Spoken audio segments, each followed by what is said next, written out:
Yes, it is, and welcome back. Let me give you the number off the top here, 602-508-0960. It's Wednesday, October 27th, 2021. Good to have our producer pro tem with us today, Chris Llewellyn. Chris, welcome. Thanks for being here. Bill will be back tomorrow. How you doing, buddy? It's been a while. Doing good. Good to have you with us. You've done the thing I said was impossible to do. We'll bookmark this and come back to it later. We won't open the show with it, but you've achieved something that I thought was impossible. Remind me if I don't get to it. There's a lot to get to on the news, and I'm going to play an excerpt in a little bit of what transpired with Attorney General Merrick Garland today at the United States Senate. He was there to answer questions, obviously, if you're unfamiliar with it, about his memo, which in his now famous memo directed to law enforcement agencies throughout the country, and specifically engaging the FBI in monitoring and working with other local law enforcement to observe, arrest, let's just say deal with parents, the outbreak of harassment, his words, the outbreak of harassment and violence by parents at school board meetings, directed at school board members.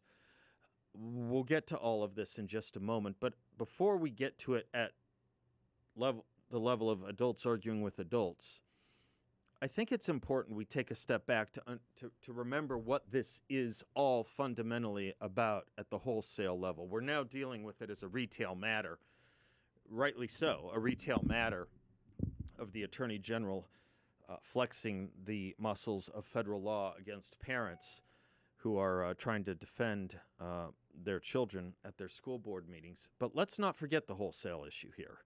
The wholesale issue being what is being put into the minds, arms, and on the faces of children. And it's pretty much in that direction, in that order.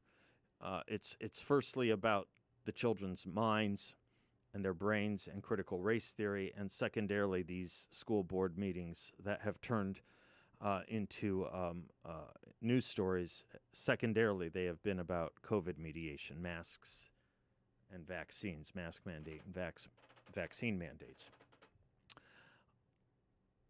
Those we are instructed by King David who show compassion to children will receive the compassion of God. We shouldn't need to know this from King David. We should know ab initio that children should be the most protected class of any human being. Right? Isn't that, in fact, what we used to know and take for granted? And have we at the same time, or at least in dispensing with that memory, not taken children and moved them into so many pawns in our political games? Hannah Arendt is the latest quote I like on this. The caricature of progressive education, by abolishing the authority of adults, implicitly denies their responsibility for the world into which they have born their children and refuses the duty of guiding them into it. Have we now come to the point where it is the children who are being asked to change or improve the world? And do we intend to have our political battles fought out in the schoolyards? Now, before I get to the school boards and the schoolyards, before I get there, when critical race theory, and there's a lot to get there on, trust me, I have a lot to say about it, because a lot transpired about it today in the news. But before I get there, let's just for a moment stick with the vaccine mandates that are coming down the pike. We have now been instructed that children 12 or older need to be vaccinated, and the FDA has now approved a vaccine, 2 shots, to those aged 5 through 11, starting with kindergartners. Now, what was revealed overnight was that one of the FDA examiners, one of those 17, a professor at Harvard named Eric Rubin, professor of medicine at Harvard named Eric Rubin. One of them said something that's been making the rounds, as well it should have been, since he articulated it yesterday. You've heard it on some other radio shows today, perhaps. It should be the quote of the week. It should be the quote of the year. It should be the quote of this entire pandemic. But like everything else, it will be a story for us today, and by tomorrow it will be forgotten, if not memory hold. He said, and I quote directly, "We're never going to learn about how safe this vaccine is unless we start giving it." Now, he's talking about the examination for children. We're never going to learn about how safe this vaccine is unless we start giving it. Now, to show you how out of touch the mainstream media is on this, the Washington Post put a story out on it this morning. Must help the party, must cover for the party. An FDA advisor, headline, an FDA advisor said we need to give kids vaccines to fully understand their safety. Here's the crucial context.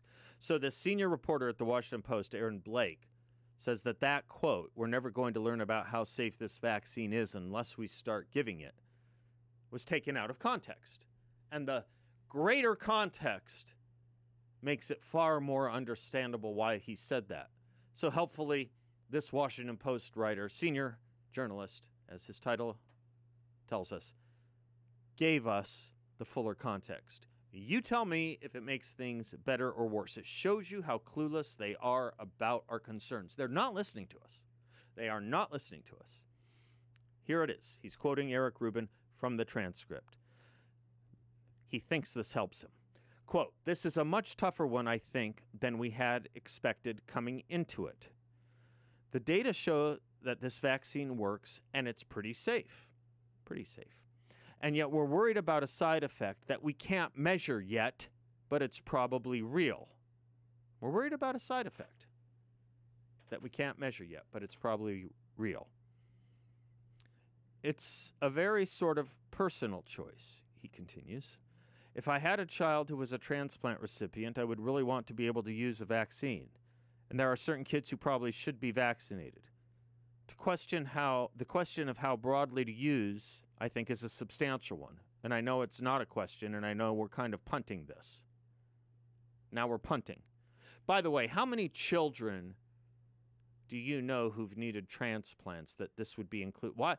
The population of children who require transplants, which is this doctor's example of a child that would need a vaccine. Because children who require transplants or who have health conditions akin to needing a transplant, we make a blanket rule for every child? Okay, just so you know, this is what the doctor's perspective is. Let me continue with quoting him from the Washington Post transcript. "But I do think it's a relatively close call.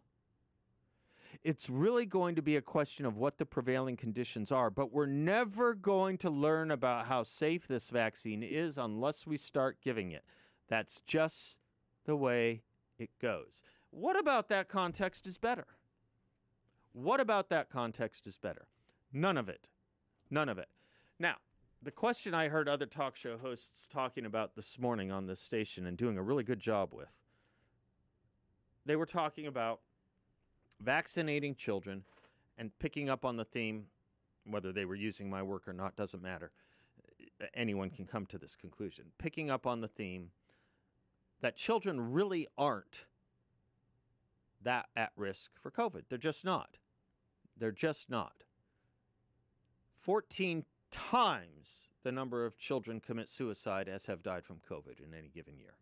14 times. Yet the mitigation strategies, as we now know, as the science is now in from the American Academy of Child and Adolescent Psychiatry and the American Academy of Psychiatry, is that the isolation, the uncertainty, the fear and grief around these mitigation efforts have caused tremendous mental health emergencies in our youth.